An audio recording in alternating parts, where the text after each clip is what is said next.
Hey guys, it's time we talked about Powerless, NBC's newest show in a series of sitcoms based around the concept of the brightness being turned up way too high.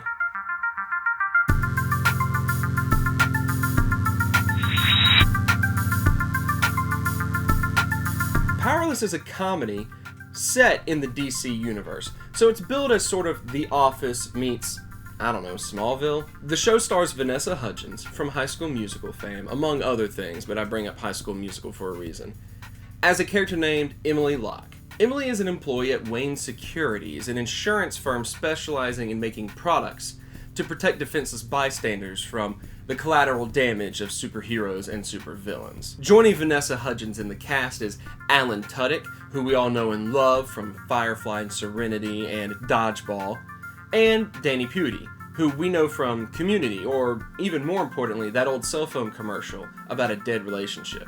Oh, guess who it is? It's your butt. Hey, butt. So no more butt dialing. Yay. Yay! Oh, really? My butt just hung up on you. The premise of the show is, I think actually pretty clever.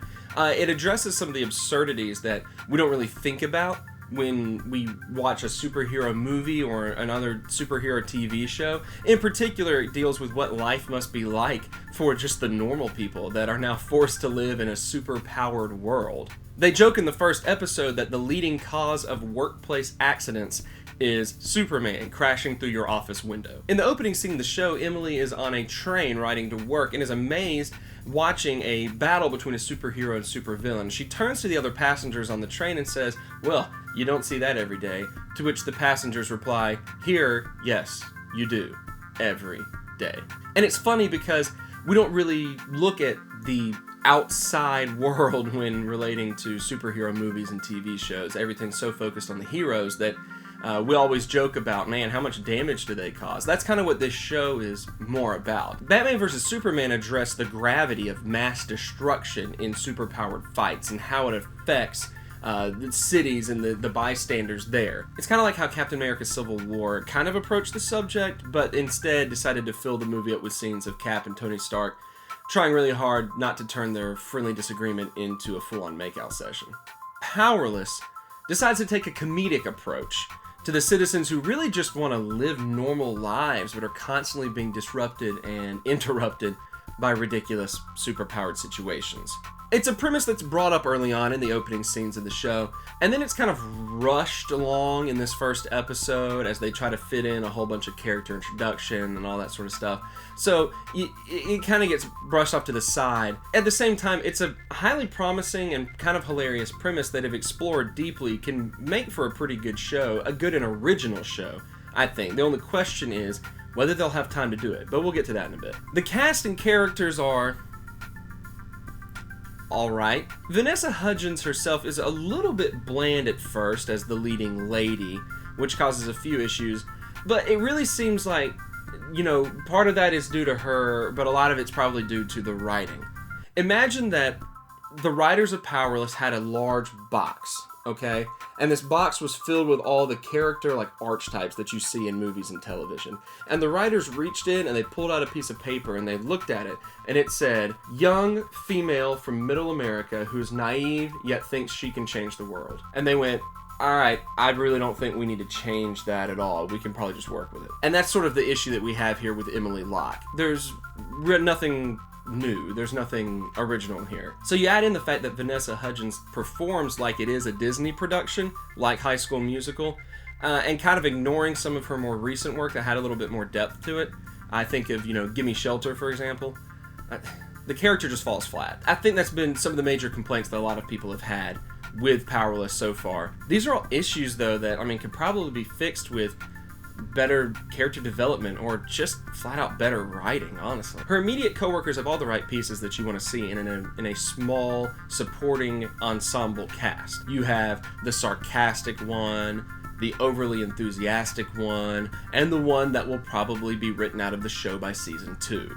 Honestly, it's hard to tell if this group is dynamic enough to carry the show, which is important because you learn early on that they're going to need to carry the show. Tudyk shines in his role as Van Wayne, Bruce Wayne's rich, spoiled, egotistic cousin. Van badly wants to be in Gotham City with his cousin. He wants to be as important as his cousin. Instead, he's stuck in a town he hates, doing stuff that he hates. Alan Tudyk is fantastic as the character, but it's kind of what we expect out of him. We know what we want out of him, and he delivers that really well. You gotta hope that the writing of the show doesn't get too trapped in a couple of scenarios that would really get in the way, such as the scenario in which he constantly brings up that he's a Wayne. And I know they're trying to model a lot of things after The Office, but if we get stuck with just another he's an inept boss type of character, it really does a disservice to how good Alan Tudyk is as an actor.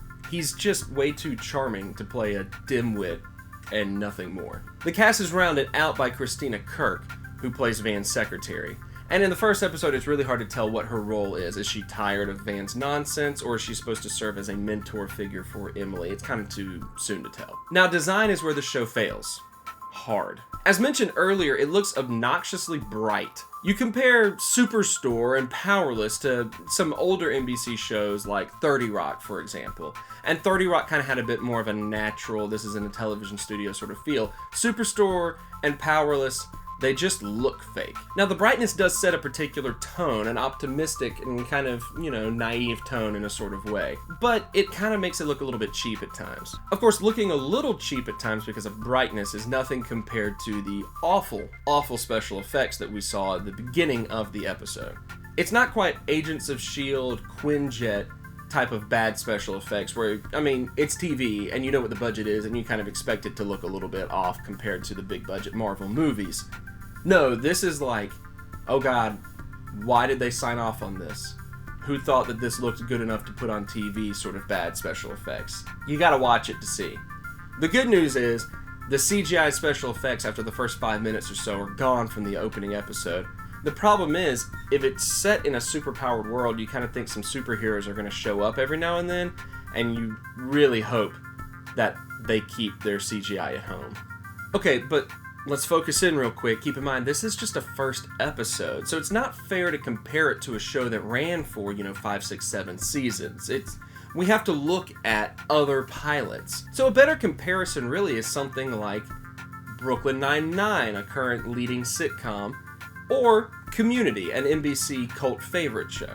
Brooklyn Nine-Nine stands out especially because as a pilot, it captured the voice and direction and tone of the show a lot better than most pilots do.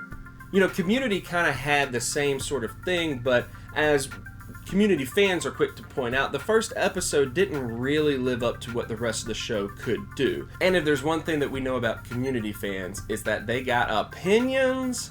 And that's common in pilot episodes, but Community still, the core there, it introduced the goofy group dynamics that really made the show as good as it was, and it grew out of that. And that's really the purpose that pilots are there to serve. So that's really all a pilot episode is. It's a selling point. It's supposed to sell a network and then sell some fans on a show. Shows grow out of what the pilot represents.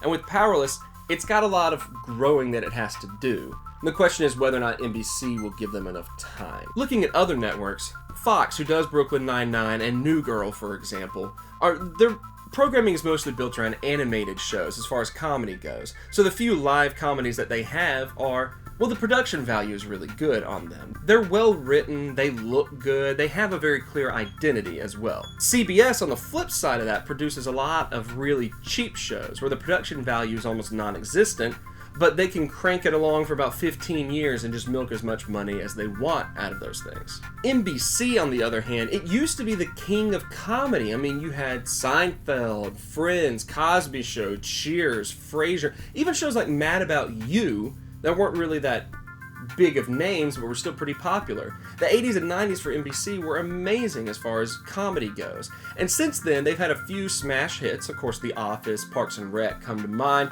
But for every show like Scrubs or 30 Rock, for example, you've got like 7 or 8 shows like Outsourced, Guys with Kids, or Up All Night. It's because NBC, their mentality towards shows has always been, let's just throw as many shows out there as we can and see what sticks. 30 Rock even made fun of this approach a lot when it was on the air. They'll greenlight project after project after project, and then decide in production they don't really like it that much, so they cram it to a bad time slot and basically doom it to die from the start. Again, fellow Community fans, We know this. So what will really stand in the way of Powerless succeeding is time. There's a lot of potential, honestly, with Powerless. It's an original premise. It's got something going for it that people have not seen. It's got a lot of charm to it. In a lot of ways, it kind of reminds you of some early episodes of Pushing Daisies, for example. It's a little weird, but very charming in the meantime. There's also, though, like 1,000 problems wrong with it. Obviously, there just is a bit of a lack of identity for now, whether it's just going to be the story of a spunky girl moving to the big city, or whether it's going to be about the ridiculous situations everyday people find themselves in while living in a superpowered world. If any of those issues are fixed, there's a chance that Powerless could survive for a little bit of time and be a pretty good show. But NBC isn't exactly very patient as a network, and debuting a show in the spring is hardly ever a great vote of confidence. Powerless, well, it wasn't that bad. It wasn't an amazing pilot, but at the end of the day, it has the look of a show that NBC probably won't keep alive for very long. So if you enjoyed it, enjoy it while you can. And let's hope that the network decides it's worth investing in and growing the show a little bit more so that it can turn into what it should be. I think if put in the right hands, there's a lot of good that can come out of this show. But that's just my opinion, and we're only like one episode in. So why don't you go watch it and tell us what you think about Powerless.